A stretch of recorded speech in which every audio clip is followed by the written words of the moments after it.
47. Leemos en el nombre del Padre, del Hijo y del Espíritu Santo, y la palabra del Señor dice así. Y perseveraban en la doctrina de los apóstoles, en la comunión unos con otros, en el partimiento del pan y en las oraciones. Y sobrevino temor a toda persona, y muchas maravillas y señales eran hechas por los apóstoles. Todos los que habían creído estaban juntos y tenían en común todas las cosas, y vendían sus propiedades y sus bienes y los repartían a todos según la necesidad de cada uno.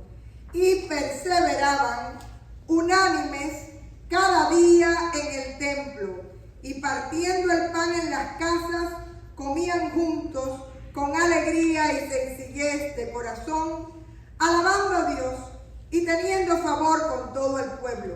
Y el Señor añadía cada día a la iglesia los que habían de ser salvos. Esta es palabra de Dios.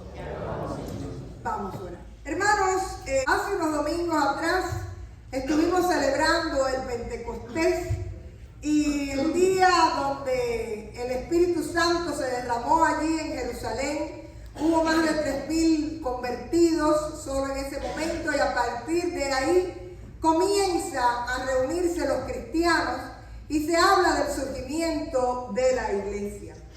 En el libro de los Hechos hemos dicho en otras oportunidades que más que ser los hechos de los apóstoles, son los hechos del Espíritu Santo a través no solo de los apóstoles, sino también después de Pablo, que se convierte un poco más adelante.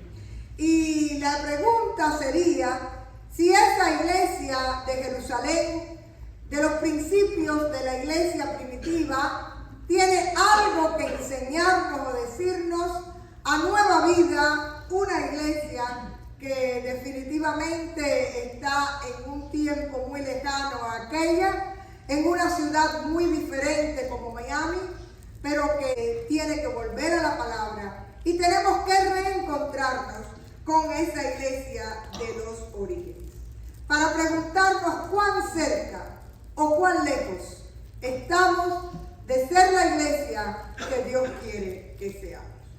Y vamos a centrar nuestra reflexión en esta mañana en la palabra perseverancia. Y hay 2 versículos específicamente que hablan de cuál era la perseverancia que tenían aquellos cristianos.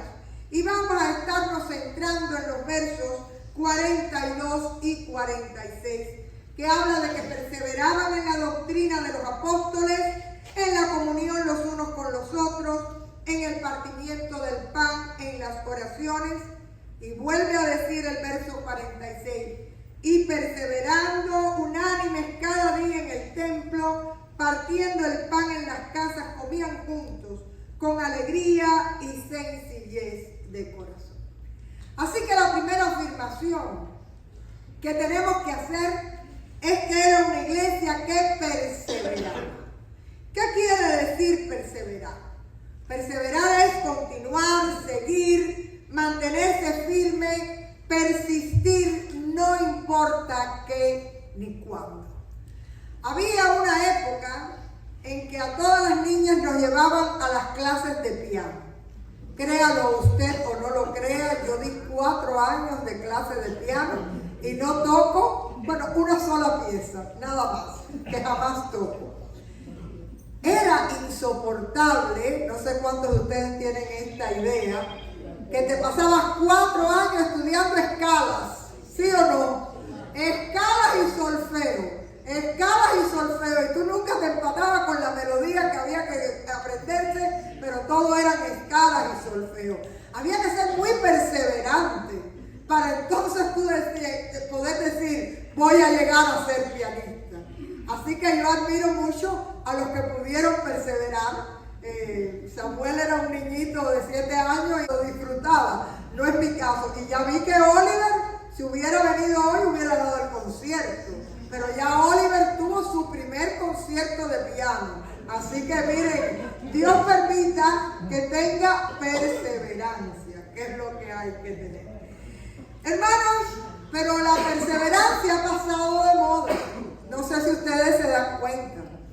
Hay que perseverar, por ejemplo, dijimos, para tocar un instrumento. Aquí la gente un curso quiere ser bailarina, el otro curso van a tocar guitarra, el otro curso. Pero eso de perseverar muchos años en la misma cosa es un poco diferente.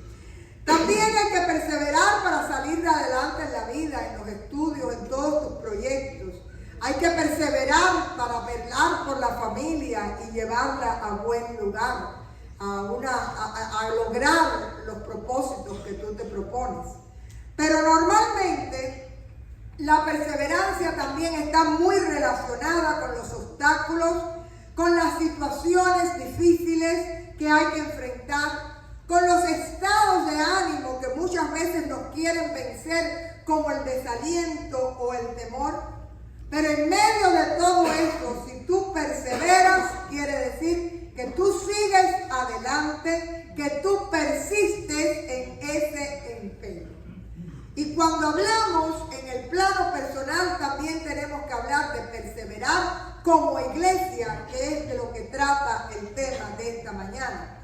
Y yo creo que Nueva Vida en su historia ha tenido muchos momentos de perseverancia, momentos difíciles que cuando usted mira atrás los puede encontrar. Pero realmente hoy no nos interesa mirar atrás. Hoy lo que nos tenemos que preguntar es si hoy y mañana seremos una iglesia que persevera en el Señor.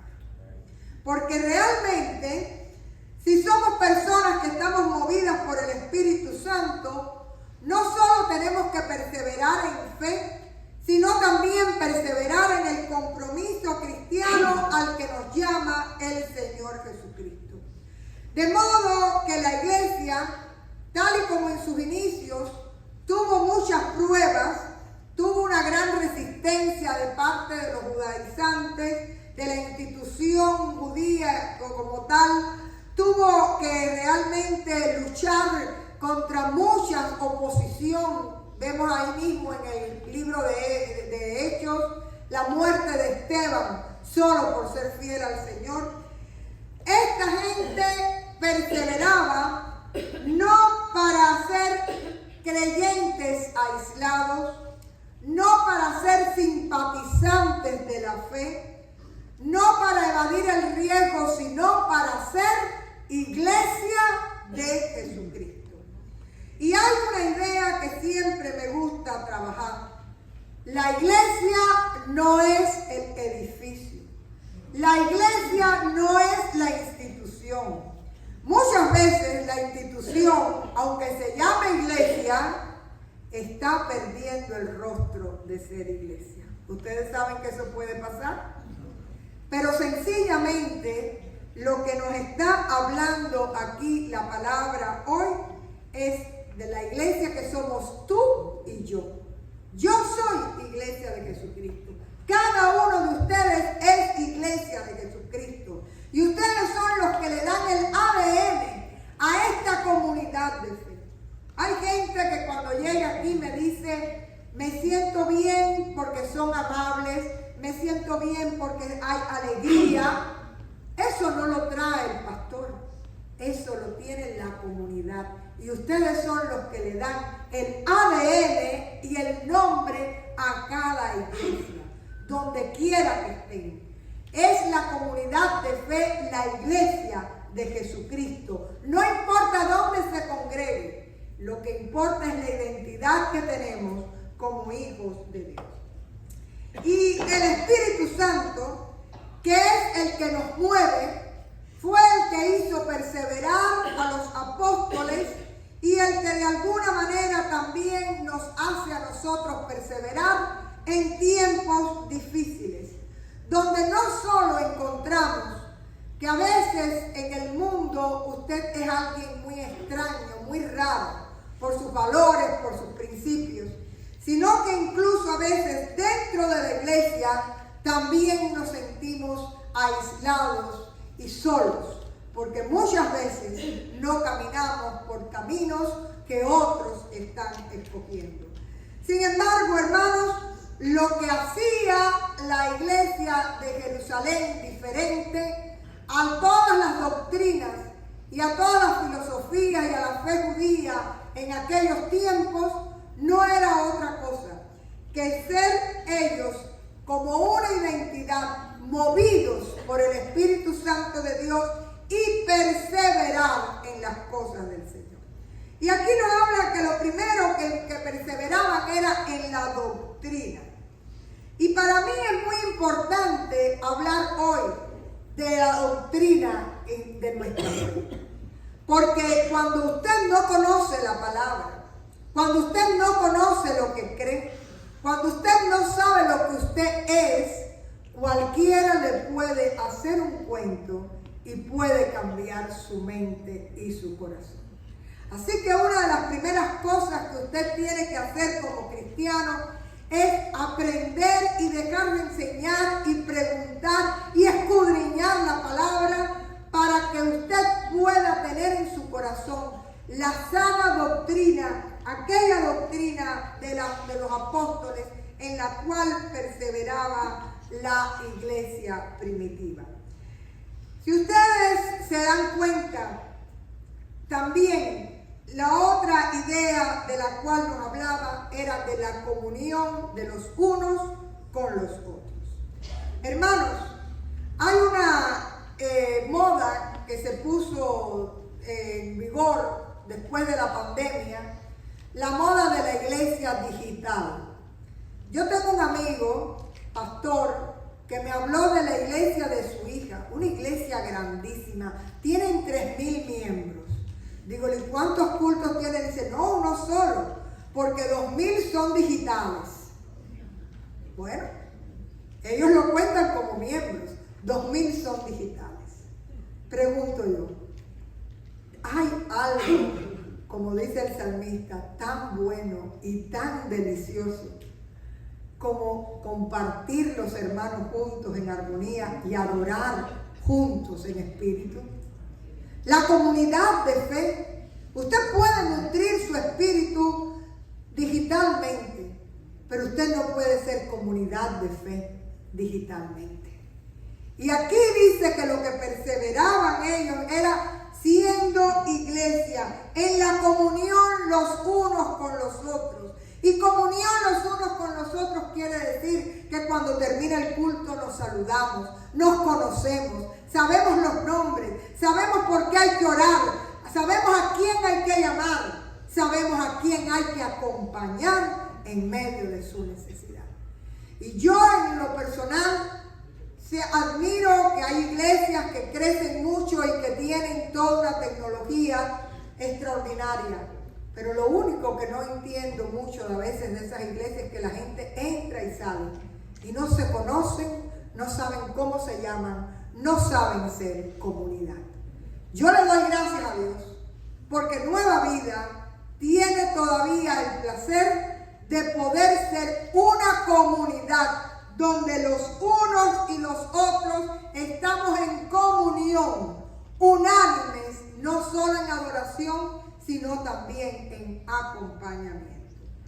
Y sigue el pasaje hablándonos de que también era una comunidad que perseveraba en el partir el pan, es decir, en el momento de la comunión. Desde muy temprano la iglesia primitiva celebró la cena del Señor. Y la cena del Señor no solo es un espacio que nos reconcilia y que nos da la certeza del perdón y de la reconciliación con Dios. También es un espacio de sanidad. Y muchas veces no nos damos cuenta que al venir a la cena del Señor, usted no solo está pidiéndole al Señor que sane su cuerpo, que sane su alma, sino también que sane nuestras relaciones. Porque cuántas familias pueden haber enfermas en medio nuestro. Y la mesa del Señor es mesa de sanidad, es mesa de reconciliación. Y dice que perseveraban, que lo hacían una y otra vez. Y no solo en el templo, más adelante el otro verso nos habla de que también iban a las casas y compartían el pan y vivían ese espacio de confraternidad y de comunidad. Así que si usted me pregunta que si el cafecito después del culto es bíblico, le digo que sí. ¿Sabe por qué? Porque dice aquí que la iglesia primitiva se gozaba en compartir también en los hogares, en compartir lo que le llamaban el ágape, un tiempo de coinonía, un tiempo de confraternidad, los unos con los otros. Hermanos, no solo es la idea de compartir el pan como el sacramento litúrgico, sino también el compartir con la comunidad como cuerpo de Cristo. En uno tenemos la necesidad del perdón de los pecados, la necesidad de la reconciliación con Dios, pero en el otro tenemos la oportunidad de reconciliarnos los hermanos y de conocernos los unos a los otros. Y sigue el texto diciendo que perseveraban en las oraciones. Hermano, usted sabe que una iglesia que no ora deja de ser iglesia. Porque la oración es la que sostiene la esencia de lo que Cristo quiere para cada comunidad en su contexto histórico. Y yo me gozo en el Señor de ver un grupo de personas que oran fervientemente. Cada martes se reúnen en este lugar para orar. Oran por las plegarias que ponen ustedes. A veces estamos orando por personas que ni siquiera conocemos, pero la oración sostiene a la iglesia. Y nosotros, por la oración de fe, hemos visto muchos milagros en este lugar y con nuestra gente. Y si usted siente que usted ha sido un milagro del Señor de Dios, que ha hecho el Señor, ahí mismo usted levanta su mano. Porque aquí hemos orado por usted y porque Dios se ha manifestado en esas plegarias conforme a su voluntad y en su tiempo perfecto. Ahora bien, dice también el verso 46, que perseveraban unánimes cada día en el templo. Y era una comunidad que no tenía un templo propiamente llamado cristiano, sino que ellos iban al templo de Jerusalén, probablemente al pórtico de Salomón, y allí alababan a Dios, oraban, cantaban y eran enseñados en la palabra. Y hay una idea muy importante que a mí me gusta compartir. Usted regresa al lugar donde usted siente, se ha sentido bien. Amén. Y hay algo que nosotros como iglesia tenemos que perseverar. Que cuando la gente llegue a este lugar, sienta la unción y la presencia del Espíritu Santo en medio de su pueblo, su santidad ministrando a las personas, pero no solo eso, que usted y yo también seamos rostro de Cristo para las personas que llegan a este lugar. Y esta iglesia que se congregaba era una iglesia que iba a aprender, era una iglesia que iba a aprender de la palabra, del evangelio que Jesucristo había dejado, iba a aprender, alababa al Señor, agradecía al Señor, dice que hacían muchos milagros y obras poderosas en medio de ellos, igual que Dios los hace en medio nuestro. ¿Ven? No nos pongamos, no creamos que eso pasó de moda. Y era una iglesia que no solo cantaba, alababa, compartía en las casas, sino que era una iglesia que también vivía en la alegría y en el gozo del Señor. Por eso se congregaban, porque al estar juntos podían experimentar el gozo del Señor en medio de su pueblo. Hermanos, realmente creo que hay muchas cosas que esta iglesia primitiva nos puede hacer mirarnos y recapacitar cuán bien o cuán mal podemos estar. Pero lo importante es que yo creo que todavía hoy Nueva Vida mantiene muchos de los valores en los cuales la iglesia primitiva perseveraba. Pero para mí, una de las inquietudes que puedo tener y que siempre oro al Señor es: Señor, permite que la iglesia de hoy y que la iglesia del futuro tenga esta misma visión de perseverar en la doctrina sana del Señor, de perseverar en la oración, de perseverar en la fidelidad en el templo, trabajando para el Señor, sirviendo al Señor, de perseverar en la confraternidad y en la coinonía los unos con los otros. Y Dios permita que en esta mañana donde vamos a participar del sacramento, el Señor también nos inste a poder seguir como iglesia sirviendo al Señor. Yo soy iglesia de Jesucristo. Yo soy comunidad de fe. Yo estoy aquí para servir al Señor y para servir a los hermanos. Y cuando usted siente sentido de pertenencia y gozo en el lugar donde usted adora, usted le dice al Señor: heme aquí, Señor. Yo quiero trabajar para ti. Yo quiero perseverar en tus cosas. Yo quiero ser usado para bendecir. Y esa es la invitación que nos hace la iglesia primitiva en el día de hoy. Iglesia de Nueva Vida, persevera en las cosas del Señor en tu vida personal, pero también como comunidad de fe, congregándonos, sirviendo, orando, participando del sacramento, aprendiendo de la palabra y trabajando cada día para la obra del Señor. Vamos a orar. Y allí donde estamos, dígale al Señor: úsame, Padre, conforme a mis talentos y a tu voluntad. Trabajar y orar en la viña